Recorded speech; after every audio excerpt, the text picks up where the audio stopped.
So you've been watching video after video about how to become an audiobook narrator and get paid to read audiobooks for Audible. And all of the videos are telling you the same thing. It's a passive income. It's so easy. You can do it from home. And you try it and you just can't seem to land an audition. If that sounds familiar, then this video is for you because I'm going to tell you the number one reason why you are not landing audiobook narration auditions so that you too can become an audiobook narrator. So if anybody knows about how to nail an audition, it's me, because I did one audition and landed 4 audiobook narration contracts from that single audition. And I'm going to tell you the main reason why you are not getting those contracts. So listen up. I know. Landing those audiobook narration contracts was not as easy as you thought. That's a common mistake that people make when they get into audiobook narration, or should I say when they start showing real interest in becoming an audiobook narrator, is they believe the hype that you can simply get paid to read audiobooks. But there is a process to get your foot in the door. This video is going to be mainly focused on those people that want to become audiobook narrators for ACX. But even if you don't want to become an audiobook narrator for ACX, there are other platforms that you can go to and get audiobook narration jobs. We'll talk about that in a little bit. When you are new to auditioning for audiobooks, chances are you don't have any experience. You've been watching these videos and everybody's been making it sound so easy. I'm always here to give you the truth. You're not going to get the soft version with me, all right? So I'm going to keep it real with you and let you know it is crazy difficult to land those jobs. But there is a huge mistake that new audiobook narrators make, and that is not auditioning for the right books. Yeah, I know you're like, what? Yes, you're not auditioning for the right books. Chances are, if you haven't landed auditions, it's because you are going for books that don't match your voice. One thing that you have to keep in mind is when you are auditioning for audiobooks, especially if you're auditioning for fiction books, a lot of times they will even specify in those books that there is an accent. For example, there's one audiobook that I did where the people were from Georgia. So I had to remember that. Like, I couldn't just go through and sound like the Philly girl the whole time. No, I had to keep that in mind and say, okay, you know what? Let me put this accent on. Even outside of that, you have to audition for books for your voice. Now, let me show you something real quick on the ACX website. When you come to the ACX website, this is exactly what it'll look like. So if you want to audition, all you have to do is click this area right here. Are you an actor or producer? So you would click here. And then right here, this button is find a book for your voice. You would click that. Now from here, you will have a bunch of options to choose from where you can audition. As you can see, I'm not logged in or anything yet. You can sign up using this button. It's totally free. You don't have to pay for this platform, okay? Now, when you go in here, you can filter what kind of books that you want to audition for. So what I did when I first came in here is I went to vocal style. I know that I have an urban voice. Where is it? I know it's here. Oh wait, show more. I'm like trying to see over my microphone here, so bear with me. Yeah, there we go. So urban street, that's what I chose. Okay, so I applied that and then it limited the number of options that I had in front of me. I don't want to scroll through every single book.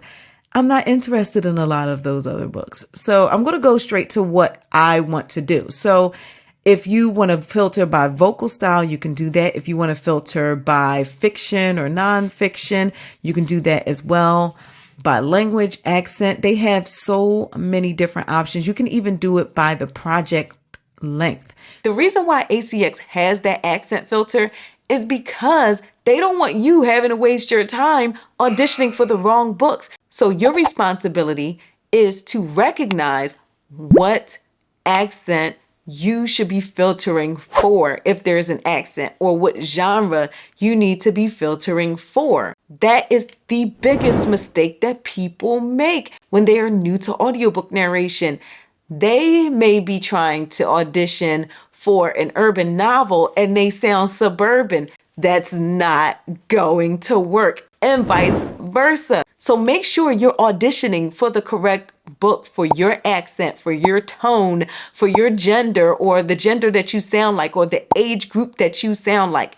Use those filters. That's why in my audiobook course, the Audiobook Blueprint, I carve out time for my students to have one-on-one coaching sessions because I don't want them going for the wrong auditions. I sit one-on-one with my students and I suggest what books they should be auditioning for based on their voice. That's not something that you're going to be able to find in any other course that's out there. So that's why I make sure that that is a part of my course, that I am able to provide that service for them, in addition to helping them with editing and giving them my tips and my secret sauce to make sure that it meets the strict sound requirements. Because in case you don't know, if you're new to audiobook narration, especially on ACX, you are responsible for the production of that audio, which means you have to make sure it's going to meet the sound requirements, and those sound requirements are strict.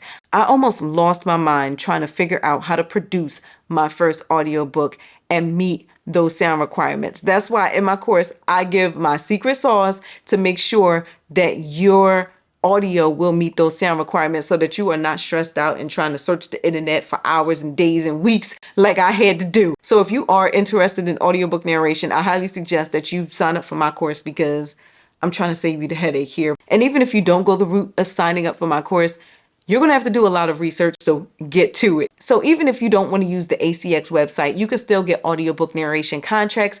And one way that you can do so is by using freelance websites such as Fiverr and Upwork. Both of those, you can list your expertise on there, or even if you don't have expertise, you can go put yourself on those platforms and people can come to you. And you can also search for people that are looking for narrators on those platforms. Now, also, there's another platform that I suggest to people. It's called Project Casting. You can audition for as many books as you want to, including acting jobs outside of that or other jobs in the entertainment realm if that's what you want to do. So you can go on Project Casting, and they do have a membership, but they also have a free option. So just check them out. But also in this video, I name 5 alternatives to ACX as well. So if you're interested in audiobook narration on a variety of platforms, then definitely check that video out as well. So with that said, I want to know where you are in the audiobook narration process. Have you auditioned yet? How are you feeling about it? Have you not been getting the auditions when you have auditioned? Let me know in the comments. But if you've made it this far in the video, do me a favor and drop some book emojis so that I can shout you out in the comments for making it this far into the video. And if you do like this video and this content and you want to become an audiobook narrator or narrate audiobooks for Audible or any other platform, make sure you let me and the algorithm know so I can keep producing this content for you by hitting the thumbs up button. And also, please don't forget to subscribe and turn on your notifications so you can be notified when I drop a new video. And with that said, if you are trying to break into audiobook narration, then start with this video. I'll see you on the next one. Bye, y'all. I might be broken down, but I'm smiling. I keep my head up high, though I fail. Sometimes I get a bit emotional, but then I turn around and let